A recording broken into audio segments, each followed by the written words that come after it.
Lex, what's up, brother? So great to see you. We interact just about every day, and I figured it's about time to let everybody else hear the wisdom of Mr. Lex Robinson, for better or Right, worse. right on, right on. Yeah, exactly. For better or worse, right? Wisdom, I guess, is in the eye of the beholder I, sometimes. So no, it's good to hook up and have this conversation today.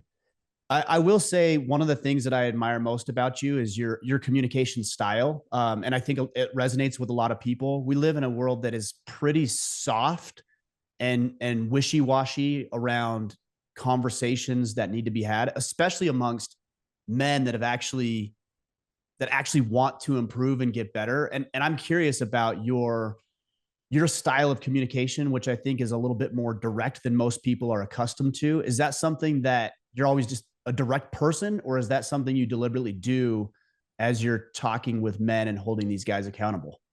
Yeah, that's a great question, man. I mean, I'm going to say yes and yes Okay. to both of those. I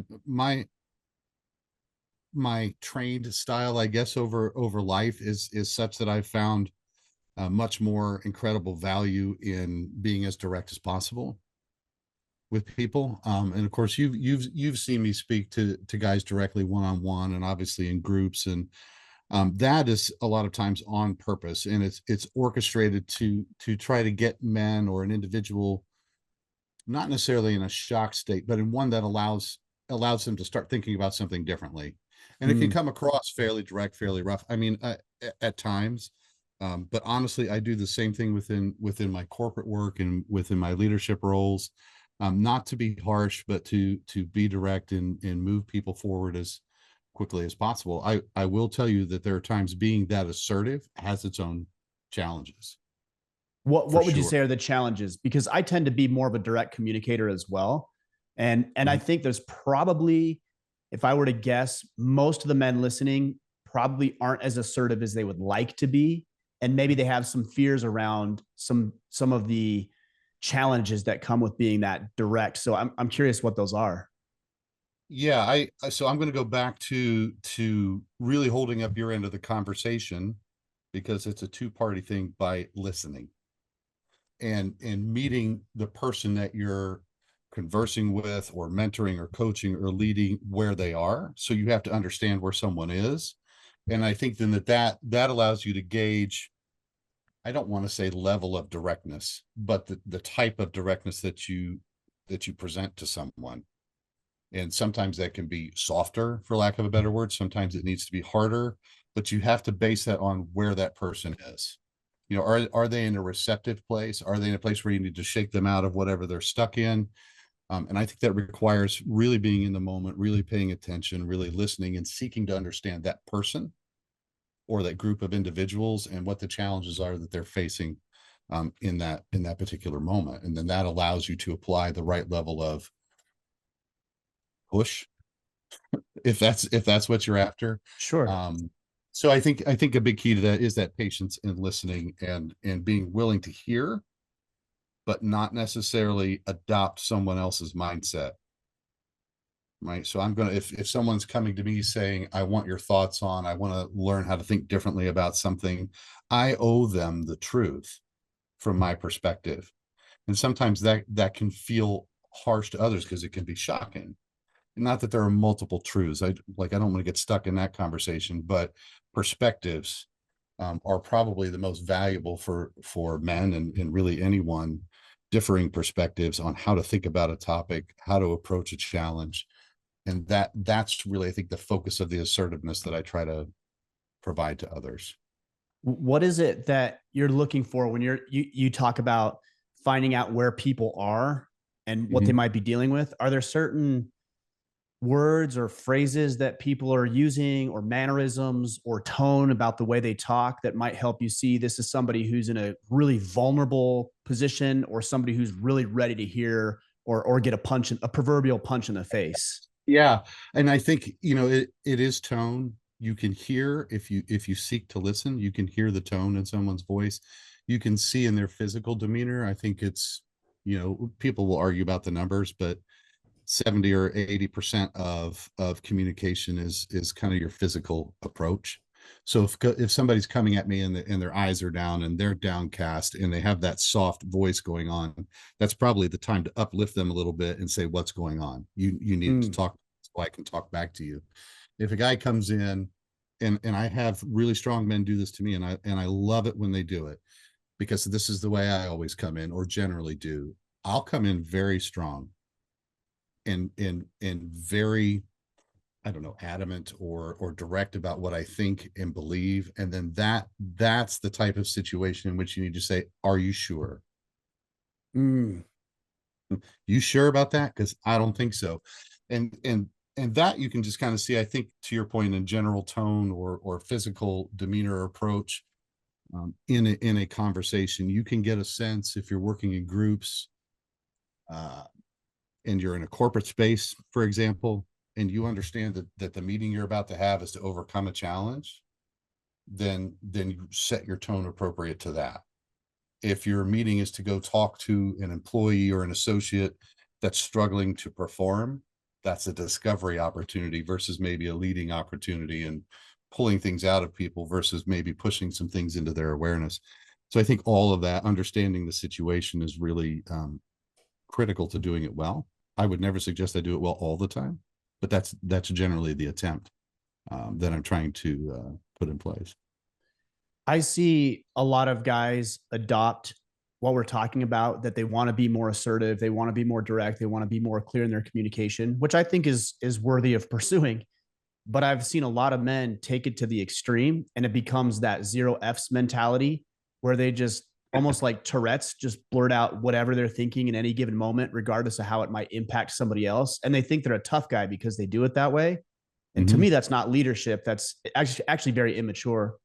Are there ways that we should evaluate when and how to say something versus, hey, this is not my time and place to even open my mouth or share my opinion? Because I know there's times where I just choose to be quiet, and it Mm-hmm. does serve me when I do and think about it that way. Yeah, yeah. I think, again, I'll circle back to, it's understanding where your audience is or where an individual is, to meet them where they're at. There are, you know, there are questions to ask yourself before you speak, which I'm not, I don't always do it. Sometimes I just blurt things out too, right? But is what I'm going to say potentially of any value to the person I'm speaking with? Mm. Or am I, and this requires a level of self-awareness, or am I just in a place where I am going to blurt out whatever because I'm still frustrated, I'm still struggling to learn how to communicate with a person, right? I think this is it's a huge in terms of conflict in personal relationships. You don't really understand that person, so you have to step back and understand yourself a little bit. What state am I in? Am I in a state that's even one that's positive? Like, regardless of the level of assertiveness that comes in, there's an underlying intention of either I want to exert dominance or I want to add value. And I think there's a time for each one. You know, if you're a military man with experience, there's a time you just need to exert dominance. Sure. Go do this, that. That's like direct assertive. And then there's a time to step back and say, well, what is the right plan? You give me your thoughts, and then try to bring all of that in. I don't know if that directly answered your question, but those are the types of things that come to mind for me in terms of skills that you have to develop. If you don't develop those skills, that ability to understand where you're even coming from, you can drop right into, I'm just going to force feed this. And to go a little further, I think I've done that in the past. I mean, we all mature over time, because I don't feel in control Mm. of a situation, or I'm fearful of a situation, and I want to try to force an outcome I'm comfortable with. And you have to get comfortable with the discomfort. You have to get comfortable following others' leads. And letting go of some of that control, and that I think um, requires some level of maturity to be able to obtain that and not just overrun other people I with it. also think, I mean, I agree with everything you're saying. I also think it's a place of ego or arrogance when you see people grandstand like this. And I used to do it a lot more than I do Yeah. now. but it became more about me than it did about the other person. And I've realized that when the other person is the emphasis of what I'm trying to communicate, it comes across, for lack of a better term, softer, more empathetic, or I'll say it this way, more appropriate. Because like you Yeah. said, sometimes it's soft, sometimes it's more direct, but it's appropriate for the circumstance. Yeah. Yeah. And that just simply means you're paying attention. I agree with you 100%. And it really is. And this will hurt some guys' feelings, but that's okay. It's a maturity thing. You grow into understanding that, right? After you destroy enough relationships Yeah. or with overdoing it, with pushing too hard, um, you'll learn that it doesn't work long term. It just doesn't. It doesn't work in business. It doesn't work in personal life. At least if you value the relationship or the relationships that you're developing with the people that you're with in a conversation in a moment, if you actually value them, you'll step back and reflect on how that comes across. And I honestly think, when you originally asked that question, the zero F's mentality is one that's pushed really hard right now and Yeah. has Yeah. for a long time. And I think I've seen a few people point to this, and I can't name names, but I know there's smart people in the world that said, no, it's not about zero. It's about giving an F about the things that actually matter. Right. The right things. Right. And that's removal of distractions of things that aren't even important for you to really be worried about right now. And that's a huge part of, kind of our overall topic, which I know we'll get into. But for me, it's less about not caring about anything or how you come across. It's literally about caring about what's important and what truly matters to you. Yeah. I'm taking notes because every time I have a guest on them, I have hundreds and hundreds of pages of notes, and like I get so much value from doing this. One thing I was thinking too about this, and I've observed this in you, like I'm an observer of people. I've observed this in you, and things that I see like, oh, that works or that doesn't work. Like I'd rather learn it from somebody else than learn the hard way and have to experiment myself. But you're not always vocal, but when you are, it's powerful. And I think the principle there, at least this is what I gleaned from it, is that your silence can actually make your voice, can actually amplify your voice when you speak up. Yeah. Yeah. I I'll be really open about this. That's a tactic I learned first.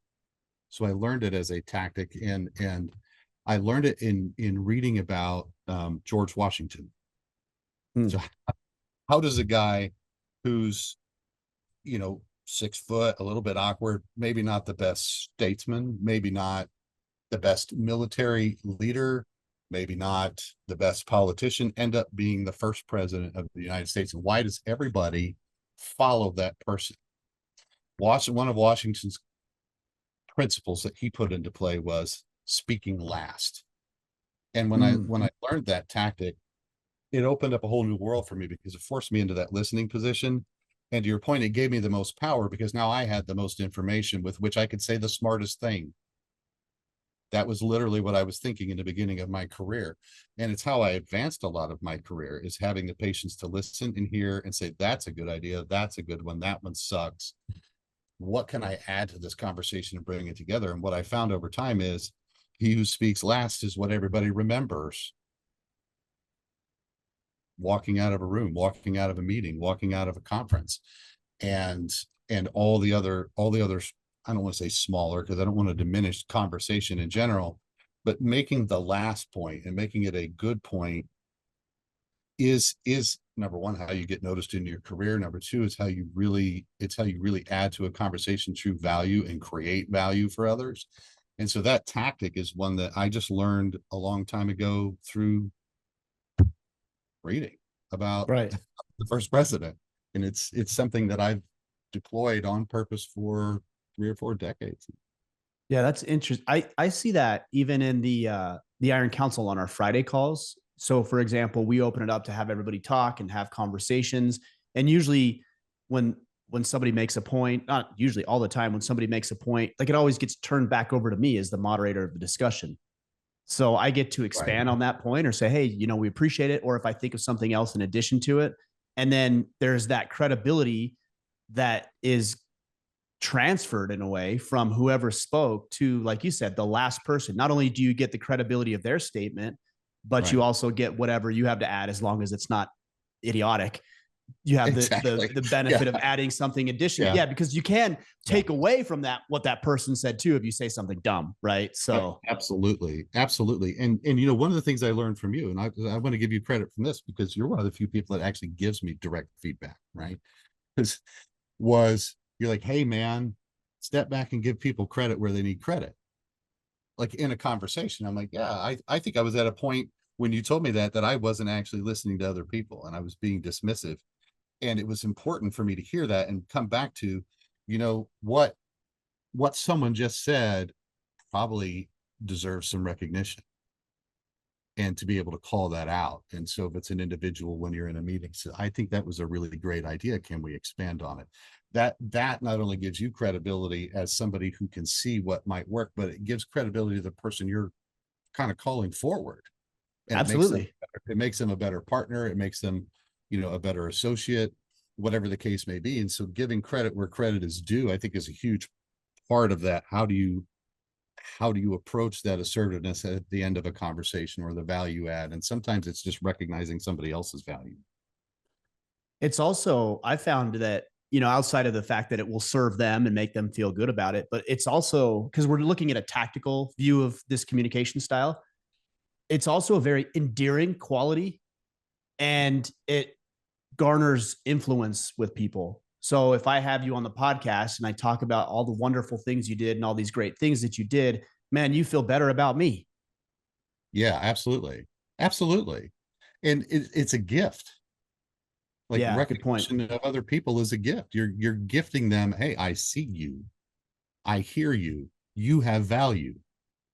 And what that really does to an individual, I know it does it to me, is it makes me want to give more value in the end. And that's the essence of, I think, bringing your own personal sovereignty into the notion of teamwork and expanding it beyond just the individual state. Is that once you understand the gift you're giving through that type of thing and the empowerment that you're providing to others, the stronger an entire unit becomes, or a Yeah. group. You you said something interesting. You said it's not about it, or you talked about removing the distractions of unimportant things.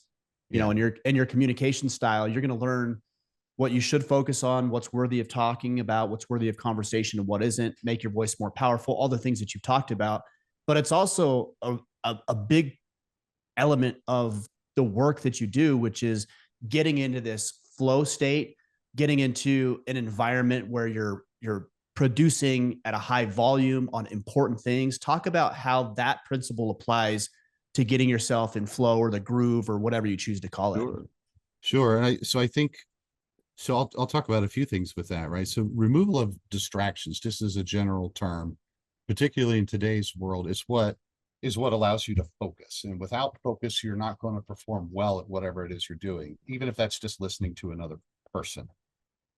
Right. There are other things that lend themselves to that, like clarity. So I can't speak well or assertively or succinctly if I'm not really clear on what are we talking about? What's your Mm. challenge? What's your issue? So there's this notion of, if you want to develop higher performance, peak performance, and flow states, this idea of clarity, being really clear on what you're talking about, being really real about it, has a ton of value. Because once you're clear on that, you can now remove everything that doesn't deal with that particular thing. Whether that's a broad scope strategy that you're trying to approach a business with, whether that's an individual task you're trying to work on, gaining that level of clarity and focus is what allows you to say all these other things are not important to getting this thing done because I said, or somebody else has handed me a task. This is important. I need to get this done. And that's really where that distraction removal comes into play. And as in today's, and you've heard me say this, get rid of the social media, get rid of all the stuff that just drags you in and blows your time out of the water, because that's a distraction. That's a thing you should give 0 F's about. That's pulling you away. Whatever's pulling you away from your most important relationships, that's worth getting rid of. These things are all distractions to you performing at the level you want to perform at as a man or as an individual. And if you don't get them out of your line of sight, if you don't get them out of mind, you're wasting brain space, literally, on things that don't matter. And now you can't perform as well cognitively, biologically, or however you would want to break it down. So I think that that's where this idea of removal of distractions is a big deal, particularly in today's world. There's a lot to be distracted by right now. How many things do you think, maybe this is too general of a question, maybe it's not even a fair question, but how many things do you think people can focus on? Like I think about my own life, for example, I focus on the business and career, obviously. I focus on my family and friends, and I focus on a few of my own hobbies, hunting, exercise. Right. That's about, and I would add also some spiritual element to that as Yeah. well. Yeah. And that's about it for me. I don't know if that's too much, too little. I don't know if that's the right amount. I don't know. Like, how do you find that balance between all the things that demand our time and attention? So I'm going to cheat my answer a little bit. Okay. And say, there probably, there is an idea of too much, Right. which you can recognize by, I'll put it this way. The moment you think you're burning out, you're burned out. Mm, Now you've you're got too much, behind. right? You just now noticed it. But the moment, again, the moment you notice you think you might be burning out, you're burned out. Now you've got too much on the plate. And the focus question for me, I would take it two levels. One is, you, when you reach that point, you need to go back and define what's actually important right now. And then the other level is you can do all of those things, but the key to the focus is to be focused in the moment that you're doing them. Mm. It's doing one thing at a time. There's in the way that I was taught, it's we just refer to it as religious unitasking. You can go after a lot of goals in life. Now, I would suggest there's probably some really big ones that people shy away from, that I try to target them towards, to say that's the thing. That's the thing your purpose is here to deliver. So go do it. So that requires all of your focus, but at the day by day level and at the What step do by you mean step. by that? So I'll back up into, like, so where I start with guys that come into the Virus group is, I want to know what it is you're not doing because you think it's impossible or too hard. That matters to you. And then it's a matter of simply reverse engineering. What are the steps to get there? That requires a level of focus to understand, where can you deliver value? How can you deliver value? How quickly do you think you can deliver value? Which we all think we can do faster than we actually can, by the way. It's Sure. it's it's being focused enough to be able to break all of that down. And then it's, well, what's the roadmap and what are the steps? The old adage around, how do you eat an elephant? It's one bite at a time. So what's the right next bite and how do I do it? And it's being able to focus all the way down at that level that allows you to reach for those huge things over time. Right. And it's within that, like, I don't want to say like that's the only thing you focus on. Within that, it's this ability to care for yourself mentally, physically, cognitively, and structuring yourself and your lifestyle in a way that allows you to do that in chunks. That's essentially what a lot of our training is. What is it that's really critically important? What's the big thing? Because if you have no dream, you're going to die inside the older you get. I'm just going to be really blunt about that. We can teach men how to be men, how to be responsible. What does it mean to be a man? To protect, to provide, to do all of these things. But then there's this, what are you going to do with all that? What value are you going to bring? And that makes a lot of people uncomfortable because, and I'll stick with men, it makes a lot of younger men uncomfortable because they're still trying to figure out how to be a man, and they have to know that that's fine. Learn how to be a man, learn how to be responsible, learn about the things that are important to you in life while you're younger, so that you can take all of that learning and what's useful and apply it to actually making a huge difference. I am one of those people, which this surprises a lot of guys that know me a little bit, but not really well. I believe in doing the impossible. I believe in being world changing. I think we can improve society. We can't improve the world as a whole if we choose to go after those targets. But because we feel less skilled in doing so, because we're not taught how to do so, we shy away from it Mm, because it seems too hard. It's right. not too Seems hard. daunting. Right. It's any daunting task can be broken down into, well, what's next? But on that, I think the risk, or not the risk, but the challenge in that, we'll use the eating the elephant, for example. Yeah. One bite at a time. But after a few bites, the elephant becomes kind of gross.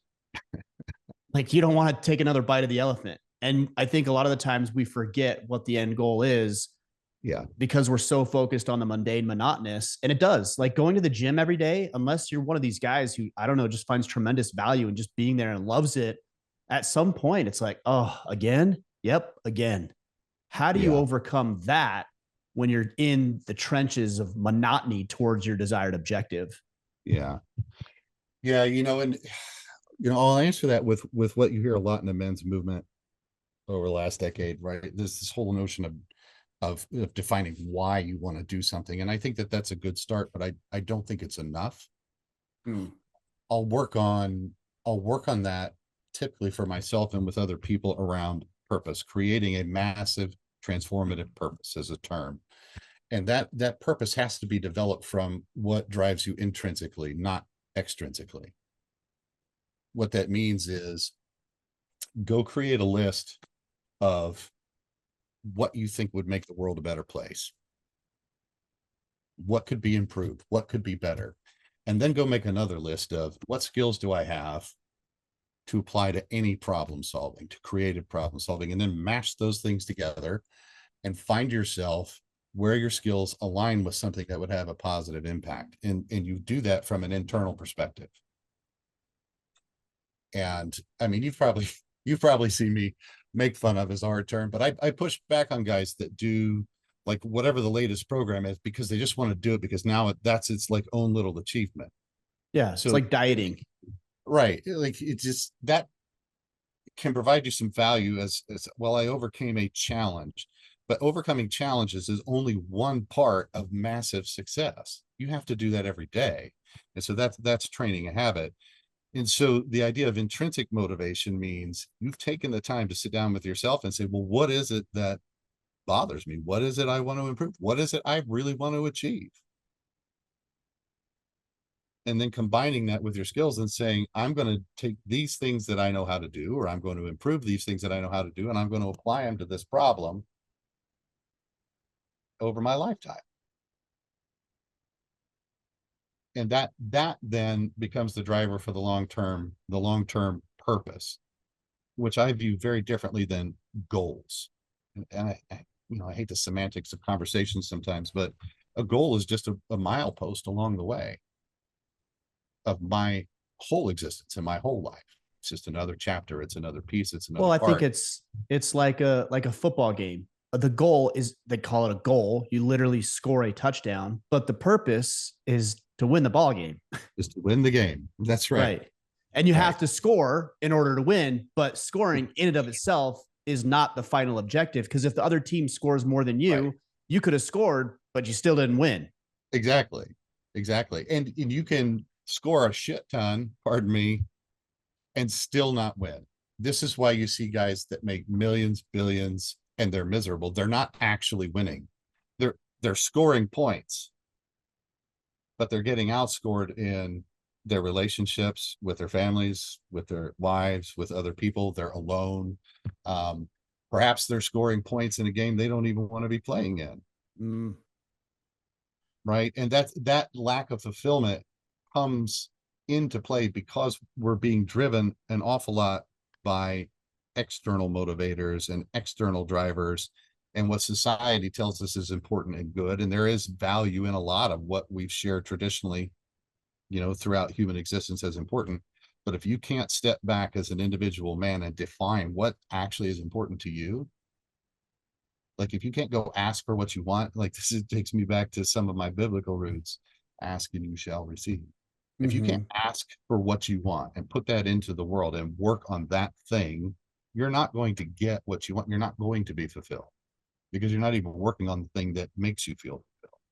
And Or so if you might even have it and not even realize you have it because you haven't identified it. And a lot of right, people fall, a lot of men fall into that trap where they have this wonderful life, but they fall into the trap of the grass is greener on the other side. Maybe they right, pursue business when, maybe they had what they really wanted in front of them the whole time, but they never took any time to think about it. And so they're out pursuing something that's irrelevant and meaningless in the grand scheme of things. right. That's exactly right. And so I'll use myself as an example of that. Um, I love my side business. I love coaching. I love training. I love doing all of those things, but I also have a career. Now I've structured my career. My success comes from being an entrepreneurial mindset in a corporate world, right? So these things aren't mutually exclusive. And what I've done is I've been able to create a work environment, and it's taken me decades to do it. It takes time that allows me to fulfill my life in the way that I want to be fulfilled, to spend time with my family, to spend time with my son. I stopped one type of work and started doing another. And it's easier that way. Like, I don't think about my work as hard. I think about, does my work facilitate what I want? Right. That's where I think a lot of other people get some of this wrong. They think, well, I want to be a lawyer. I want to be a doctor. Why do you want to do that? There's something that you're thinking you're going to get out of that that's going to fulfill you. And to be frank, if it's just money, well, any idiot can do that. I'm And you can living do it 1,000 different. You don't need to be a lawyer to make money. right. And there's 100 different ways to do it, right? So that in and of itself isn't the value add. It's what lifestyle are you trying to drive for yourself that fulfills you? And that sounds selfish to a lot of people. Or some people never, to your point, even ask the question, what do I want? I don't know. For a guy that grows up in a rough household, maybe he just wants a decent meal and a decent place to sleep, and that's a great place to start. And once he secures that, it's like, well, now what do I want? And I think sometimes we stop asking. We reach this level of success, we're like, oh, I did it. Now what? And I remember my father telling me, because I've been blessed enough to be successful at different stages in my life. And I remember asking my father, like, is that it? And he said, yeah, that's it. When it comes to that kind of thing, that's it. Hmm. And this was before I had a wife and a family. It was before I recognized I needed to provide value to other people. And what he was trying to get across to me was, there's more than there's more that you want to give and do, and you've only done what you've done because society said that's success. That was my first awakening to, yeah, that is all there is, if that's all I'm going to focus on. That's a long Right. circle all the way back to, can you focus on too many things? No, you can't, but you have to focus on what's the most important, what fulfills you. Yeah. Yeah. I was going to go back to that football analogy that we were using in the goal. The other thing I've seen people do is, and we talked a little bit about this, they're doing these movements and they feel like they're productive, Mhm. but then they look back and they're like, I was busy, but what did I get done? And I would, if we're using that analogy, I would liken that to, again, on the football field, a running back, getting the handoff, getting open, and then before crossing the end zone, stopping, taking the football and kicking it between the uprights. Like, sure, I guess maybe you scored, but that doesn't count. Like, you're not getting any points for Right, that. In right. fact, that's a fumble, Right. maybe even a safety. So, or Right. not a safety, but a touchback. Yeah, I'm not Um, sure. I'm not even sure how you would score that. Or yeah, it call. would be interesting to see somebody do that. But I think that's what we do is like, Yeah. we think we're scoring and we're productive or not productive. We're busy, but we're Mhm. not productive. So my question is, how does a man begin to identify the right plays, the right movements, the right activity, and then ultimately the right scoring and the right winning? Man, that's a deep question. How do you begin to identify what matters? Is that another way Well, I of think putting that's it? it. I think Or two parts. So what matters, I think maybe is the first part. Like, how do you identify? Because a lot of guys are like, I just want to make some more money and be happy and yeah, maybe have some sex every once in a while. It's like, okay, yeah, well, I mean, you're not yeah, wrong, but I think we can do a little better than that. yeah, So I think that's what matters. And then the second question is the one I just first asked, which is then how do you know the activity is leading to the desired result, yeah, especially if it's a long game? yeah. It requires thoughtfulness and planning. That's my really short answer. to that question. And so knowing what you want, boy, this will sound the opposite of a lot of men's movement stuff, but that's okay. What do you enjoy? What do you enjoy doing? What do you intrinsically feel good about doing? If you just sat with yourself with nothing else going on for 30 minutes and thought, what would make my life feel great? And I'm not talking about drugs and drinking and sex and whatever. Sure, I sure. was going to judge myself and say, these things I would value having in my life, just for the fact that they're in my life. You don't really even need a reason why. And I know that's going to throw a lot of people off, because we talk about, well, it has to be important enough. Well, if it intrinsically came out of you that you want a family and you want a family environment, do you really need to know where that came from? Why? No, I mean, that's a natural human drive, as an example.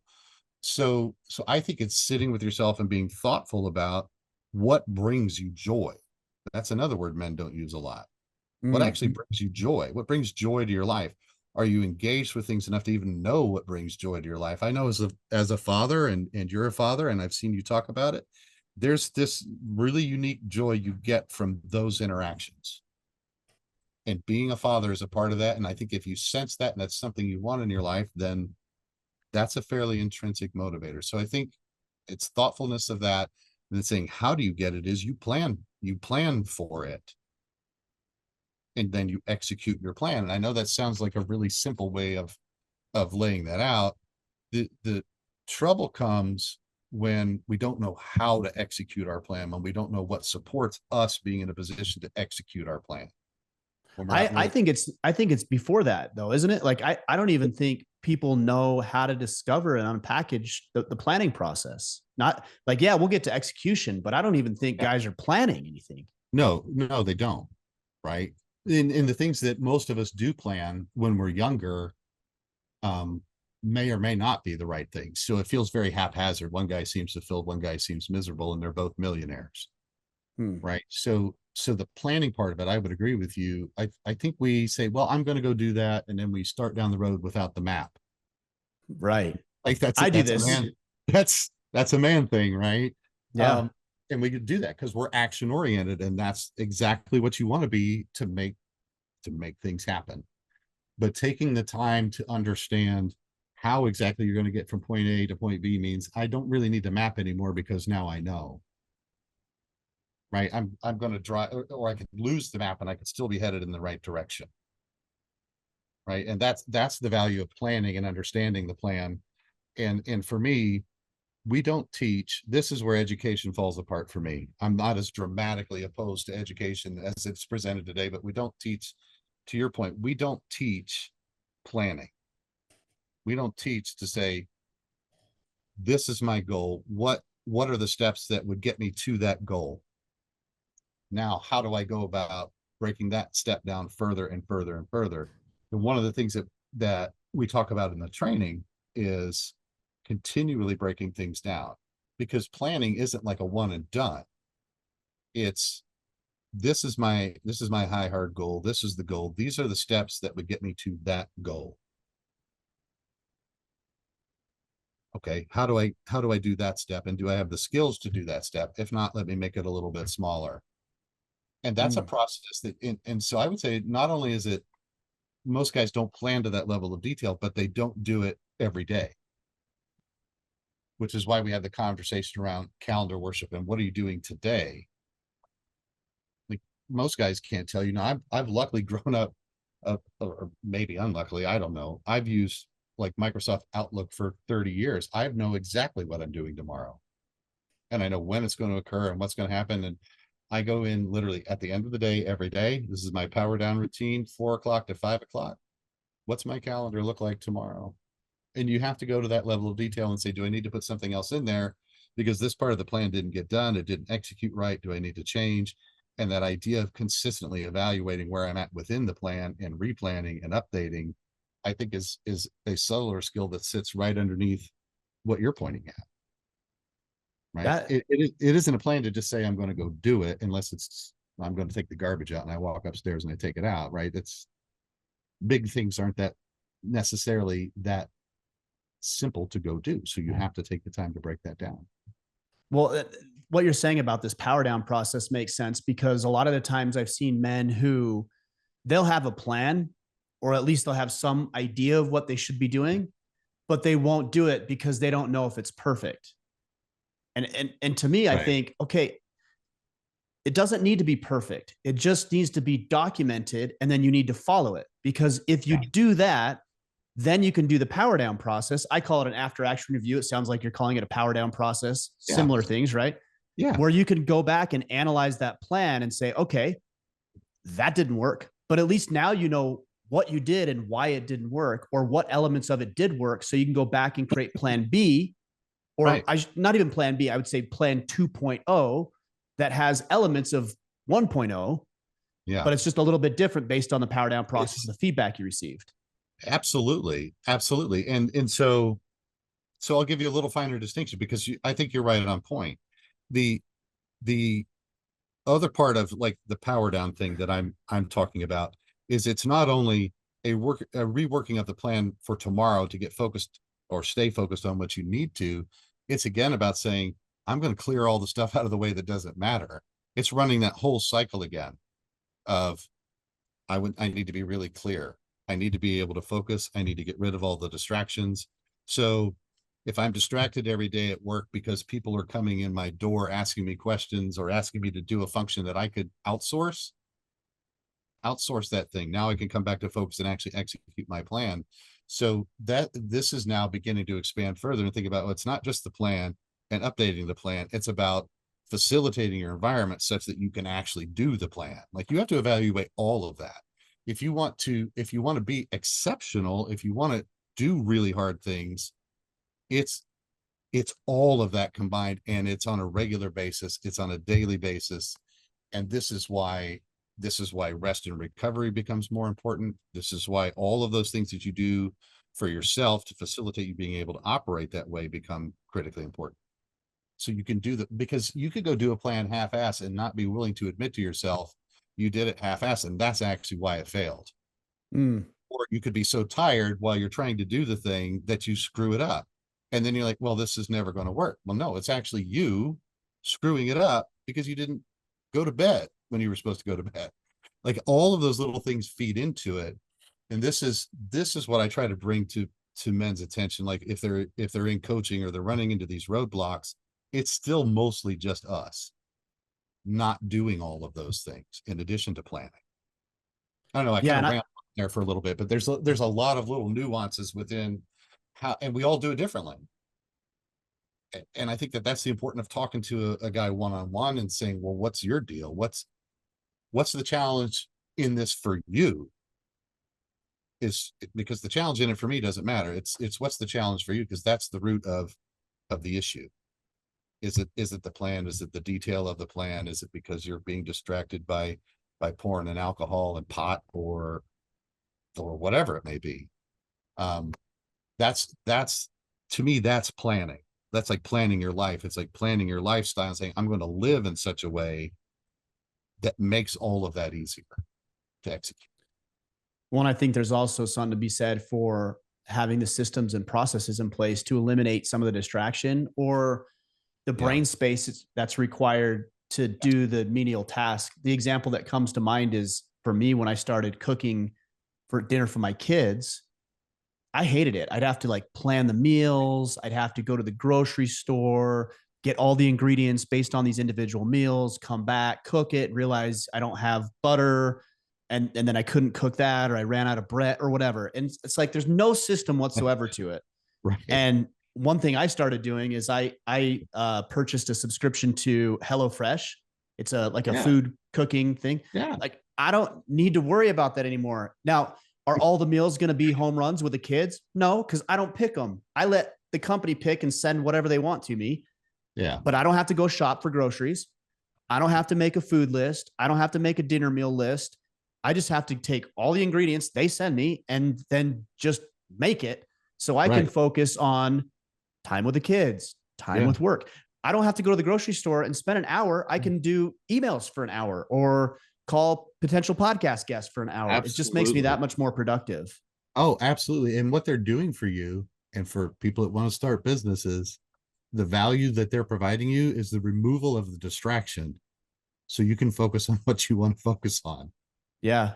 Like that's the best value you can get from a service.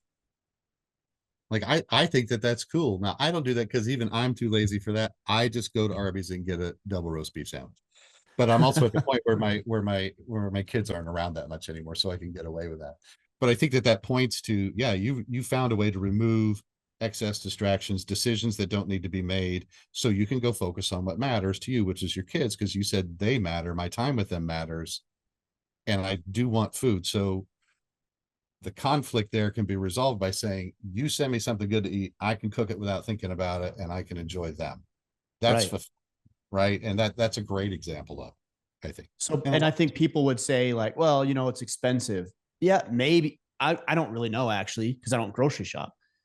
It's more expensive than groceries, I'm sure.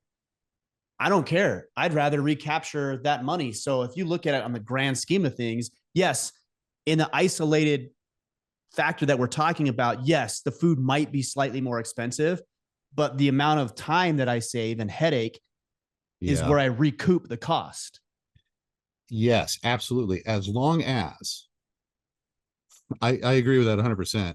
And I think as long as you take the time that you get in return for that, and it's Mm, productive time. right. Right. And that's where that, and again, so all this, I sound so repetitive, but it's because people just forget. That's where you need to focus that. If I have all this time to produce something, the better that I spend that time producing a thing or creating a piece of art or writing or creating a podcast or leading other people, whatever, or creating a new product, the more that I spend time doing that and the better I do that, well, then the more value I'm generating, which means the more money I'm more likely to generate on the back end, whether that's in service to a corporation as a job, whether you're in construction building, whether you're running your own business, it doesn't really matter. The focus time and increase in productivity is like, that's the Jetsons advantage that we've never taken advantage of in current society. I can be so productive with a push of a button and a this and a that, that I can now generate the same amount of income that I could before and live a really good lifestyle without all the extra stress. Like that's the whole big picture for me. So people just forget. They're like, well, yeah, that's expensive. So what? So is not spending time with your kids. It's just a different cost, right? It's you're losing more in your relationships and in your time with others and your sense of fulfillment, especially as you get older, if you ignore all of that shit because you're worried about money, right? This the easiest way to see this is go follow National Geographic photographers as they go somewhere into a third world country where nobody has any money. They're living with dirt floors in a grass hut, and they're the happiest damn people in the world. Mm. Why? Like, just let that sit with people for a little minute. So the cost of a thing is irrelevant in a I sense. look at I look at when it comes to cost, I use the distinction, and again, semantics here. Yeah, Let's understand the point. But I look at it, so there's the price of something and there's the cost of something. yeah, So, for example, if I have a computer that's 10 years old, I can go look at a new computer and the price tag might be $2,000. So that's the price. But the cost is non existent. There's no cost to it because if I right. use this new laptop, I'm going to make more than $2,000 in the time that it speeds up for me relative to me Bingo. keeping my 10-year-old computer. So the But price that tag, yeah, $2,000. The cost, zero, right. because it made me more productive. Yeah, it pays for itself. It's an Yes. investment, right? It's totally an investment. And just to drag on to that into another one of the topics that we talk about is in that specific example, you're literally you're literally reducing the amount of time it takes to struggle through something to be productive. Right. because you have updated technology. This is the advantage of AI, which is kind of a side topic, but the flow cycle itself is recover, struggle, release, flow. And it's always that way. And so you're greasing the skids in the struggle part by using updated technology, updated processes, updated techniques, by utilizing AI, right? It's to make that jump from struggle to release easier. And if you didn't do it, your productivity wouldn't go up. That's when you look at our technological society being what it is. That's why I have a hard time sometimes with people like, well, I'm just going to reject the whole thing.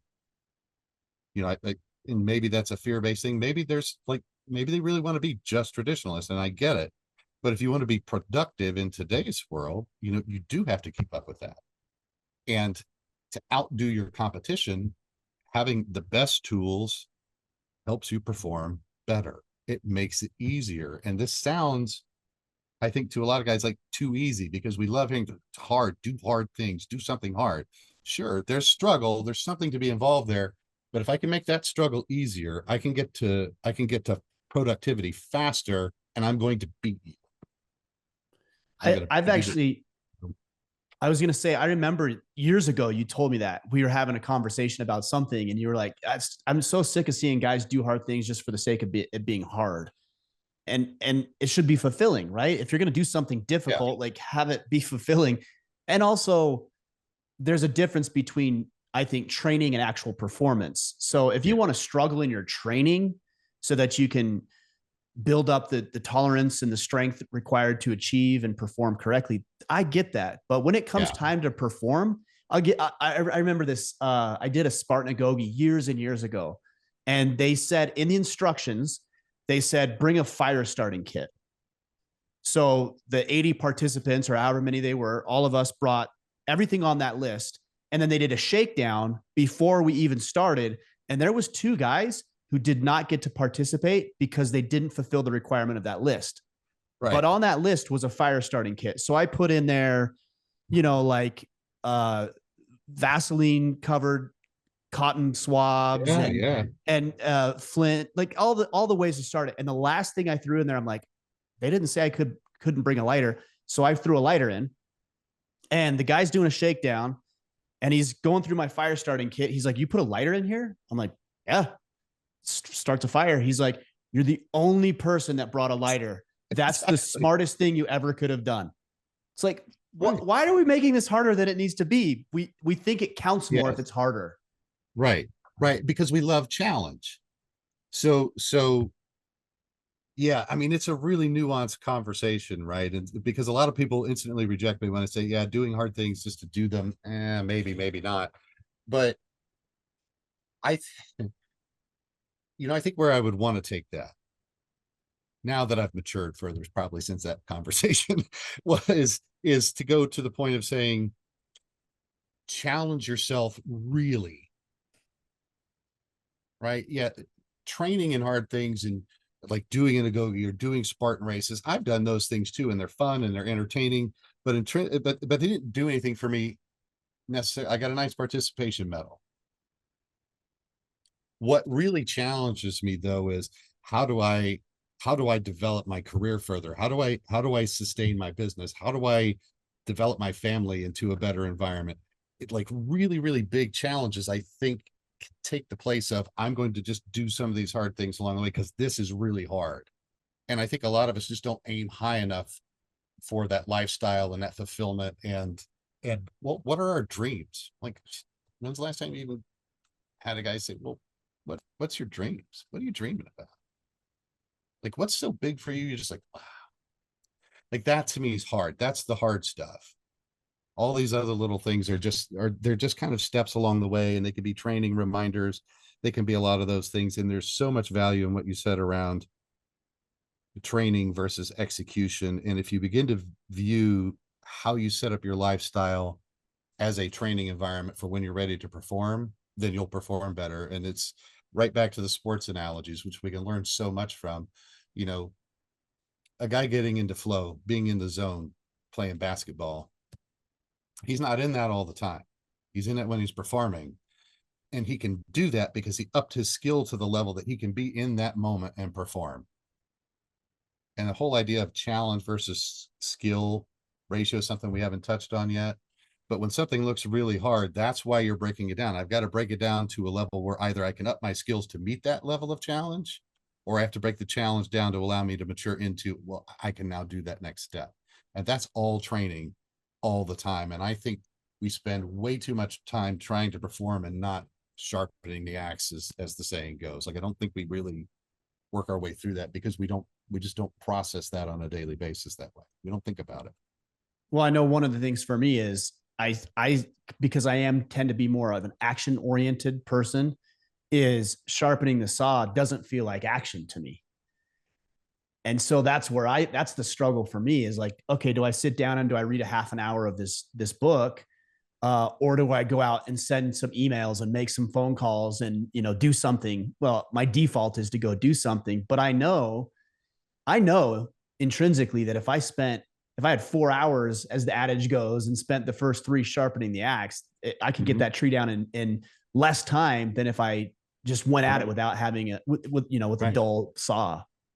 Yeah. And if you go after, I'll use this word. You didn't use it. But if you go after those mundane tasks, I need to do my emails, I need to do my accounting, I need to do all of these other little steps that actually produce for me, but they're not interesting, probably, or in some ways, to everyone. Yeah, of course. If you take those, and this is the level of detail that I really try to push people towards. If you take those and say, I'm going to do all that stuff in a 90-minute window on Friday morning at 10 p.m. And here's exactly how I'm going to do it. I'm going to sit down at the computer. I'm going to have these things ready to go. I'm going to grease the skids, be like, I'm going to have all my numbers ready to go. I just got to input them. I'm going to already know who I need to contact. I'm going to do steps 1, 2, 3, 4, 5, 6, 7, 8. You'll probably do it in an hour, and you'll enjoy it more because you were just in the moment doing the thing and it's done. Right.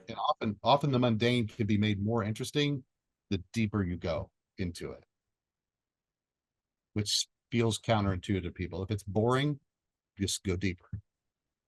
When you say go deeper, are you saying do it better? Do it. Yeah, it could be go to a level of detail that makes it interesting again. That's interesting. Right. So it's like within the mundane, make it interesting by going to a level of detail and understanding and performance that makes that worthwhile. This is interesting. I've seen this in my own life in the gym, where I might get burnt out on a certain movement. Let's just say bench press. Burnt out on just bench press again. But then I realized if I watch a video on proper technique for bench press, it's way more interesting to go back to the gym the next day, because have your elbows where they need, plant your feet where they need to be, arch your back, like correct bar movement, path movement. Way more interesting doing the same thing I was doing before, but now I'm more interested in it because I went deeper. Right. And so now you understand the details, and now you can evaluate better. And guess what? Your performance begins to escalate. Of course. And it's just so counterintuitive, to us to sit, to evaluate, to go to a level of detail. But like, that's the challenge that I have for anybody listening to this, is if you want a real challenge, go to the level of detail that's required for you to perform at a level no one else is. Because that's how they're doing it. They know it better, they understand it better, they work quote unquote harder at it. And harder could just be, now I know it better than you. I know how to do it the easy way. I know how to do it faster. That's all comes from detail orientation and focus on a thing. I mean, and it's just a huge part of peak performance, or performing at a level that other people don't. Yeah. I mean, think about, I always talk about jujitsu. You think about jujitsu is like, I had a couple of friends get some belt promotions over the weekend, and those guys aren't more athletic than a white belt, any other person. They're Right. just super detail oriented, and they Right. know how to do things better. Not, again, because they're wonderfully talented or gifted, but because they're playing 15, 20 moves ahead, and I might be playing 2 to 3 moves ahead. So of course that person's going to beat me 9 out of 10 times, maybe Yes. even 99 out of 100. Yeah. And that's such a great example. So I do foil fencing with my son. Oh, that's right. Yeah, right. Yep. This I didn't is know right. that. So, and I started that in my 50s, just a couple of years ago. And it's the best thing for me because it put me back into that spot of, I'm not good enough at this, to be good at it. So I have to now learn and pay attention to the details. And what's interesting is by paying more and more attention to the details, and everybody loves sword fighting. So you can imagine how people start just whacking the Just wild swinging. Sure. none of this works. It doesn't work. And so my coach, she's 59 now. So this Mm-hmm. woman can make me look like an idiot. And she does it so smoothly and so quickly and so easily. And she asked me 6 months ago, she's like, well, what's next for you? I'm like, I want to do what you do. I want to be able to just stand there and relax and just keep it simple. And she's like, yeah, well, you're not ready for that. And she's right. Because she's like, you haven't learned this technique or that one. But then she'll teach them one at a time. This little small detail, like if you, here's one lesson. If I come across to parry you and my point is now out there, I can't hit you with it. Mm-hmm. So this is doing it wrong. But we don't think, but until somebody tells you that, you're like, well, why can't I do this and just hit you? Well, that little detail, here's how you turn your hand versus this way versus that way. And it's the same in jujitsu. More power to you guys, man. You would all whoop me at that, but it is so much detail and it is so much in, do I understand the right technique to get in and out of a thing? And if you do anything like that, fencing, jujitsu, football, it's those smaller techniques, that's why people get really good at it. That's why they become professionals at it. It's those small little details are so ingrained into their training that when they go do it, their body just reacts to the thing and they're in that flow and they're in that state because they did all of that other hard work before to make it easier now. And now they just do. They're not thinking anymore. They're just doing. Well, Huge. Lex, this has been powerful, man. I would like, as we close down, for you to tell the guys where to connect more. Viros Group, obviously, talk a little bit about that. Let the guys know where to Sure. sync up with you, and we'll close it out today. Sure. So easiest way is thevirosgroup.com. You can go check that out. Obviously, guys can see what we have in partnership with the IC. You can see a little bit of the program. If guys are interested, they can go in and apply there. If they're a little hesitant, I would say read the blog for a little while. Go check out some of the other publications that are associated to it. But you can learn enough at thevirosgroup.com that if you're interested, go ahead and take that next step. Throw that application out there and let's have a conversation. You can find me on Facebook. You can find me on LinkedIn. You can find me in all the standard places.